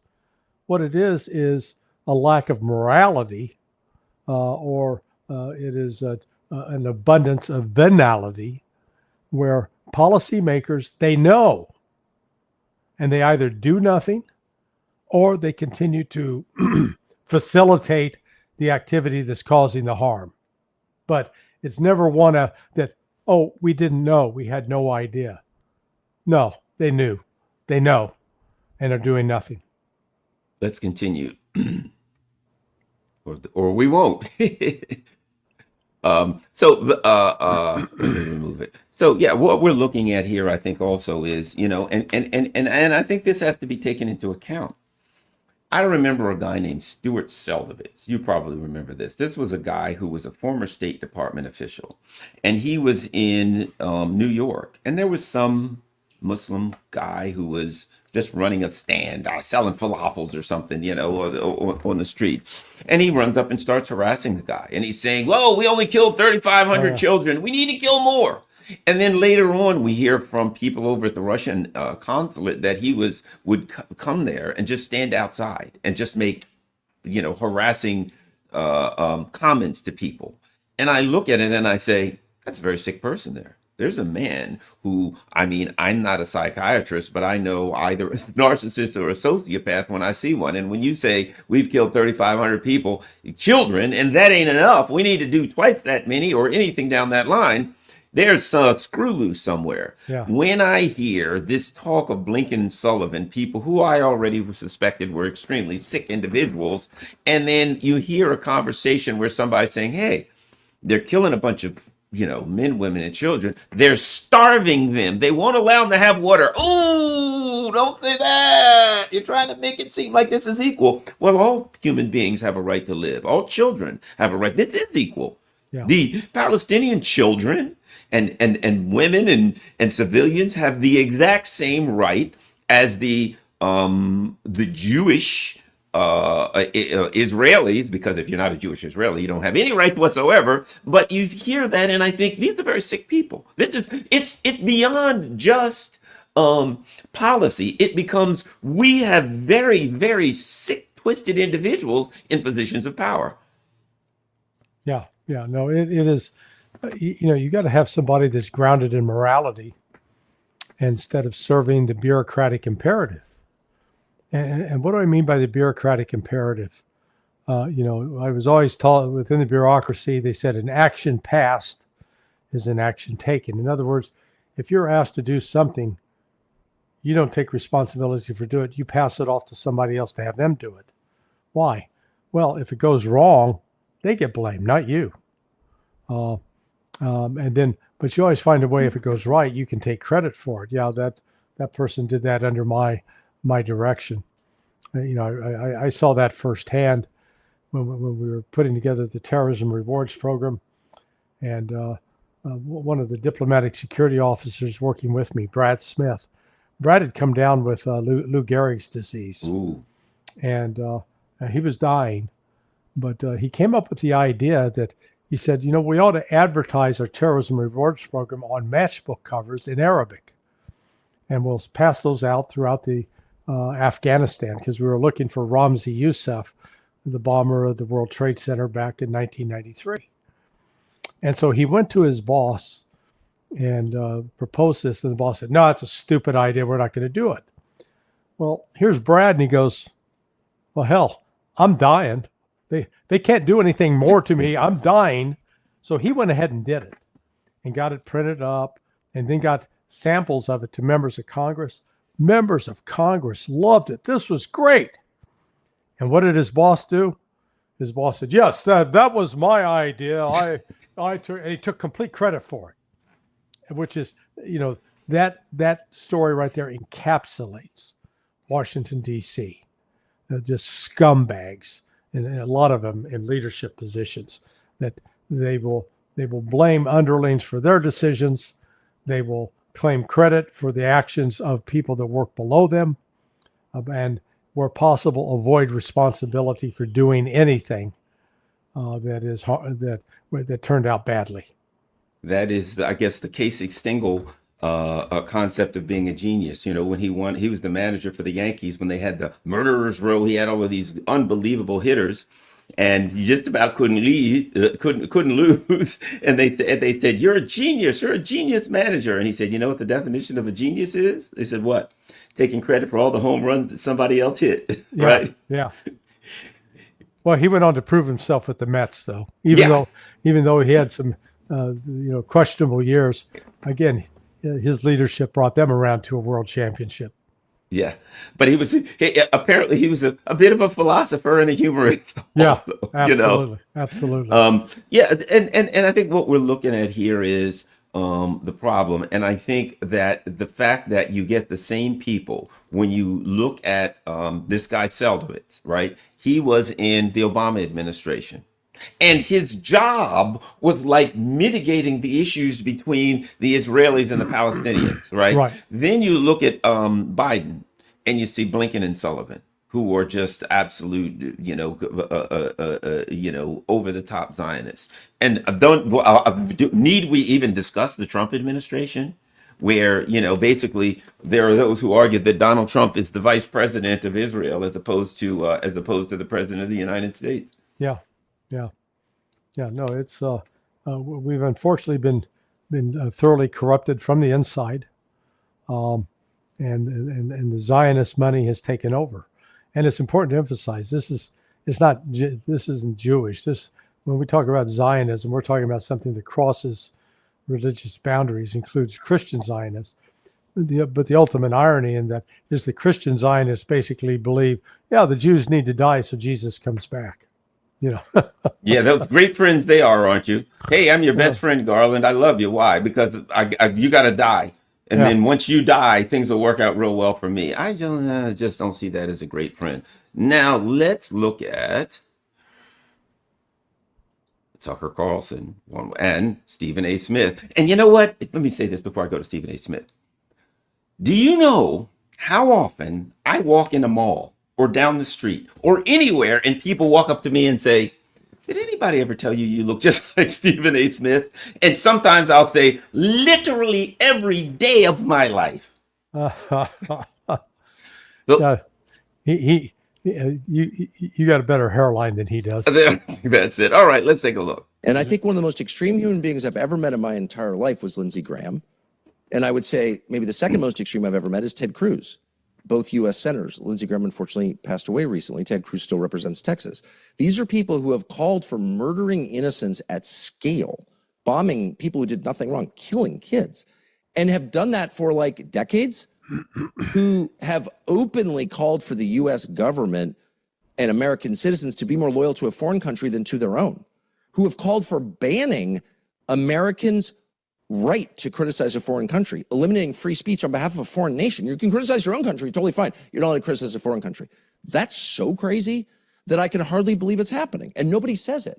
So you'll go and you'll interview Lindsey Graham, or I interviewed Ted Cruz last year, and people are like, oh, no one is like, I can't believe you're sitting with that wacko extremist Ted Cruz, who's literally called for murdering people. And by the way, has helped murder people. He's a United States senator. He's not a podcaster. He votes for things. He appropriates money. That guy has blood on his hands, the blood of countless innocents, but it's totally cool to sit with him. How does that work? I don't understand. Not one person has ever said, I can't believe you sat across from Ted Cruz. He's a murderer, which is true. But because we're so you're calling the senator. You're calling a senator. Hold on, Tucker. These are political officials you have known, just like you've known Trump. You've known a lot of guys on Capitol Hill. You've interviewed a lot of them. You've talked to a lot of them. You used to be on Fox News, which is a top-rated show at 8 p.m. after you succeeded Bill O'Reilly. You used to talk to these folks all the time. And now here you are on this show. You're calling them a murder. You're calling a guy like Senator Ted Cruz a murderer. Well, it's true. Ted Cruz is calling for the killing of innocents and funding it. And so what I'm actually calling for is not calling out poor Ted Cruz, who's suffering, is already living in hell. And I'm not even mad at Ted Cruz. I want to awaken people to a real moral framework. So you have people who say ugly things, and great. That happens everywhere. I'm against saying ugly things. I try not to. I try not to do that. But you just did. That's a very ugly thing to say, Tucker. I mean, to call a senator, it's an ugly thing to say, Tucker. First of all, I don't, because he is a senator, it actually matters. It's not ugly, it's a fact. Ted Cruz has called for killing innocents. He's done it to me many, many, many times. We'll just bomb them. Just bomb the whole city. Just blow them up. What?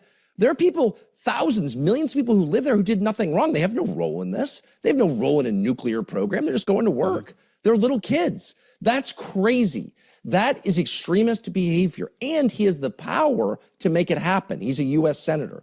So, by the way, we should get back in the media into the habit of criticizing the powerful. And I know everyone's upset about some 27-year-old gay kid, Nick Fuentes. Ooh, he says naughty things. Yeah, I agree, whatever. But who cares? What we should care about is when powerful people misuse their power to hurt the innocent. And Ted Cruz is doing that. And so are a lot of other senators. So I'm just waiting for someone to call me and be like, I can't believe you platformed Ted Cruz. I can't believe, how do you live with this? Do you sleep at night?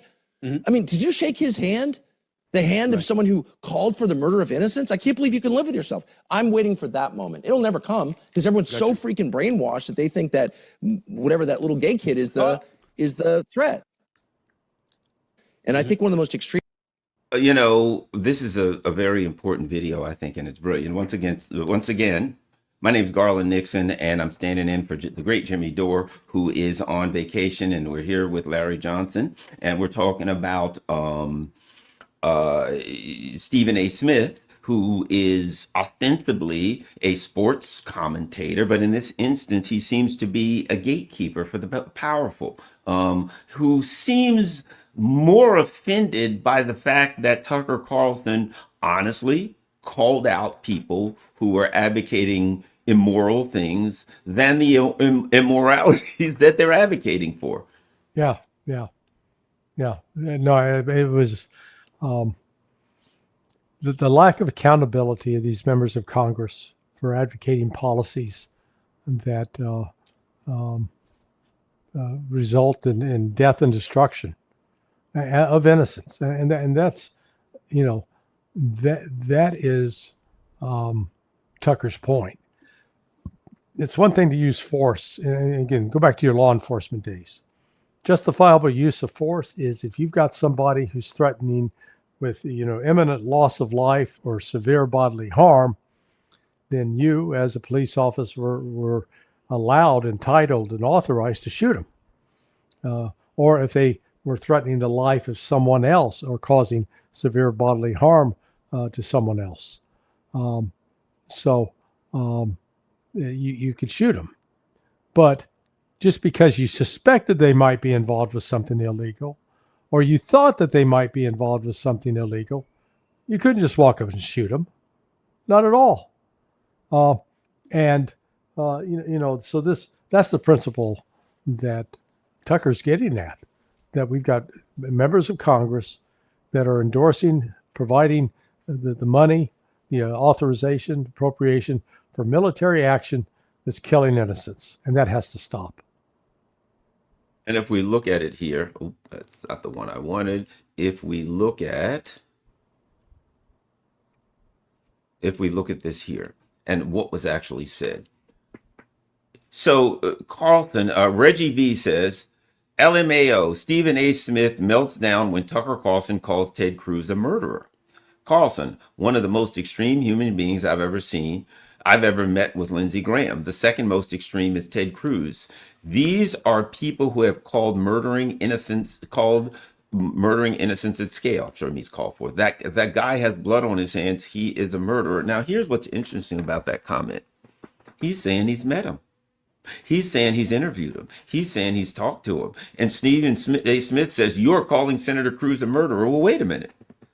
This is the man who's met Senator Cruz, who's met Lindsey Graham, who's had conversations with them, who's talked to them. And I'm not saying that Stephen A. Smith has or hasn't, but there's no indication here that he has any kind of a relationship with him. So you're going to tell someone who's interviewed these people over and over, who's talked to them, who knows these people, you can't speak on them, but I can. I'm offended by what you said, even though what you're demonstrating to me demonstrates that you know them and you've talked to them and you've heard things that pretty much horrify you right out of their mouths. Yeah. No, I know. It was. I was sort of surprised actually by Smith's reaction to that. And you know, Tucker's careful in his use of language. He wasn't just using that as a way to get, you know, clickbait, a way to attract attention. And, you know, he tries to force people to accept the logic of what they're saying, you know, and, you know, when you're basically agreeing that all Palestinians are terrorists and that therefore killing Doesn't matter whether you kill a child, a woman, a man, an elderly person. They're all terrorists. And it doesn't matter whether they're Muslim or Christian. They're all terrorists. Then, you've removed any kind of standard of international law from the conversation. Well, if you look at this particular exchange right here, Smith, Carlson says it's true. Ted Cruz is calling for the killing of innocents and funding it, right? Okay, so that's his position. And Smith doesn't say, no, it's not true. He doesn't say, I challenge that. Can you prove it? I don't think Ted Cruz would say such a thing. He doesn't attack the veracity. Where did you hear that? He doesn't attack the provenance of it. He pretty much seems to accept a priori that, yes, what you're saying is true, that's what he said. And here's what he says. That's a very ugly thing to say. Mm-hmm. So if I go out and I don't know, I commit a terrorist act and blow up a stadium, kill people, do terrible things, beat up some 87-year-old heart patient in a wheelchair, and someone says, "Boy, that thing was terrible. That Garland, he's beating up old people." What an ugly thing to say about Garland. We will not address the actions that he's calling for, the things that he's doing. You ignore all of those. It's like, I look at it and you're like, you're a defender, not just of Ted Cruz, but of this whole kind of mentality that we're seeing that causes what we see, that causes these wars in Iran and these wars in Ukraine and where you're defending the mentality that says we can just go out and bomb and kill people and start wars. And if someone calls me out for participating in these things, you attack the person that's calling me out. Right. Yeah. No, it's there, but I can take it while Lindsey Graham and Ted Cruz's that they provided the funding. We've still seen that you got the problem of a lawless administration. Now, the House of Representatives voted yesterday against continuing the war against Iran by 218 to 214. You think Donald Trump is going to pay attention to that? Not at all. And the only response for Congress at that point is to impeach. But Congress won't do that. So this is a case where Trump is just basically saying, I can do whatever I want and you can't stop me. And that appears to be the case right now, which is dangerous.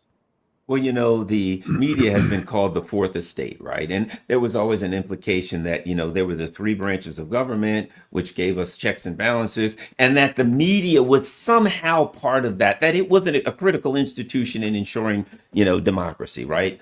Now, I think what we're seeing with Stephen A. Smith is the breakdown of the traditional institutions. Now, he's, instead of questioning, instead of evaluating the Congress or members of Congress and those policies, he's defending them, right? But as you said, the checks and balances system that give you a constitutional republic, a democracy, whatever you want to call it, when Donald Trump says, okay, I'm going to stop the war for a while, and under the War Powers Act, that puts everything on hold, and then, okay, I'm going to start the war again, so the clock starts all over again, and Congress doesn't say time out. The courts have not decided that. You just made that up. Because Donald Trump said, okay, I have to advise Congress under the War Powers Act within 60 days of what's going on with this war, get money, approval, all of those things. He puts the war on hold and then says, yeah, that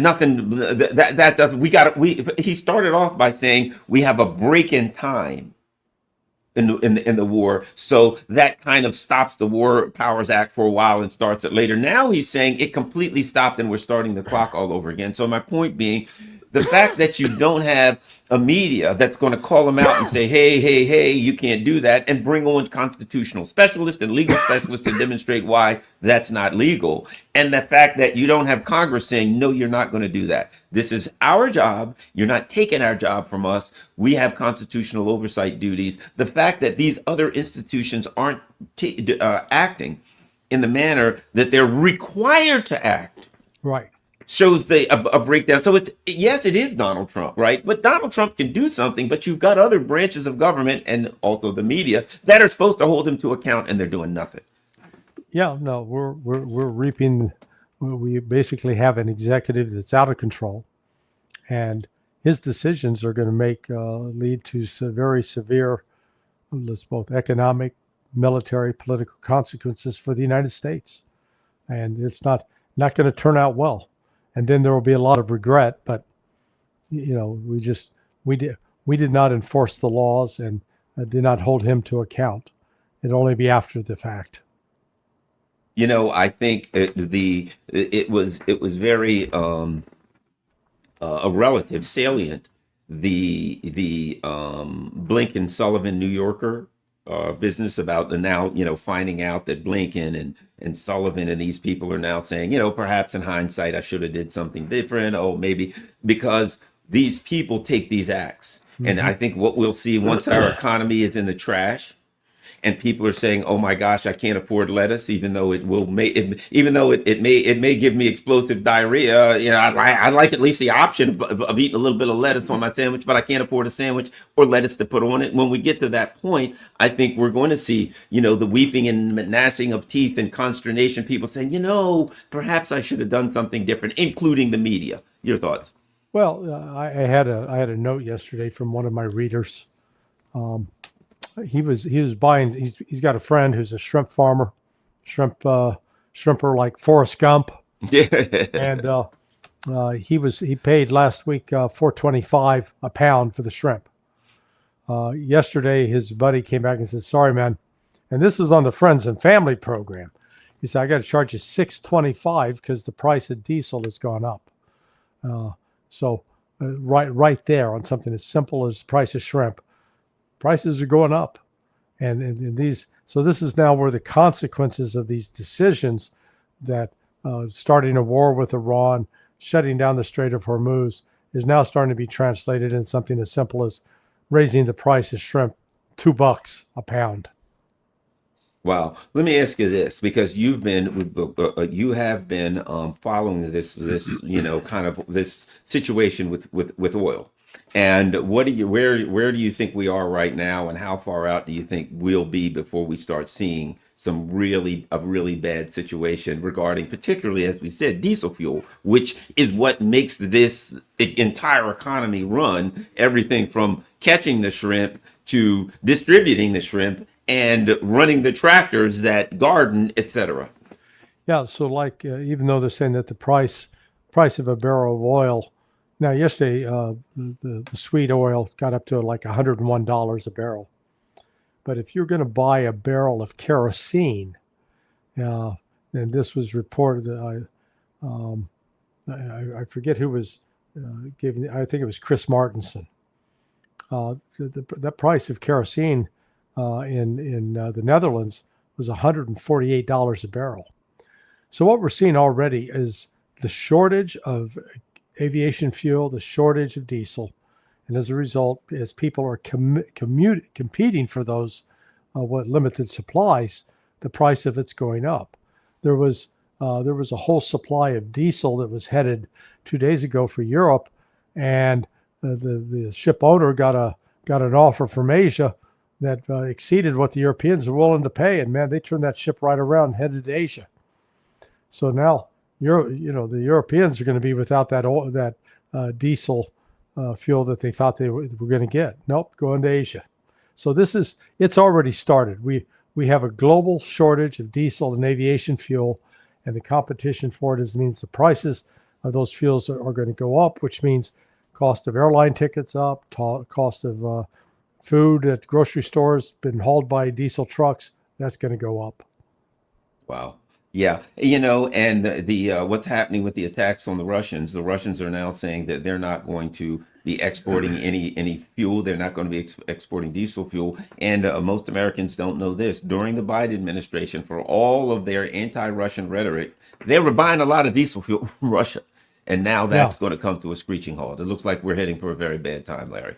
Yes, sir. Larry Johnson is a former CIA analyst and a great friend of the show, and he's certainly a brilliant man. And he has a very interesting website. It's open source intelligence. I consider it open source intelligence. Some people just like to read it because it's good stuff. But it's sonar21.com, which, by the way, stands for Son of a New American Revolution. He's got a great event coming up on August 1st and 2nd. I believe it's Chattanooga, Tennessee. Chattanooga, Tennessee. Robert Barnes is hosting it. All right. Great, Larry. And you can go to Sonar 21 to get more information about that. And Alexander Mercouris and all kinds of cool people. Chase Hughes. Sounds like a great event, Larry. All right. Thanks a lot, everyone. We got another hour ahead of us, and we've got, oh boy, I wear my tinfoil hat all the time. So for those of you who also have it on, or we're accused of being the crazy conspiracy theorists and stuff like that, these things ain't conspiracies. They're real, and I think you're going to enjoy them. We'll be right back. Oh, what's happening? Oh my gosh. Okay. Windows were popping up, everybody. All right. Hey, we're heading over to Rumble. I'm making sure I put that link there for everyone on YouTube. I did. I grabbed my chats. We'll be ready for you over at Rumble. See ya.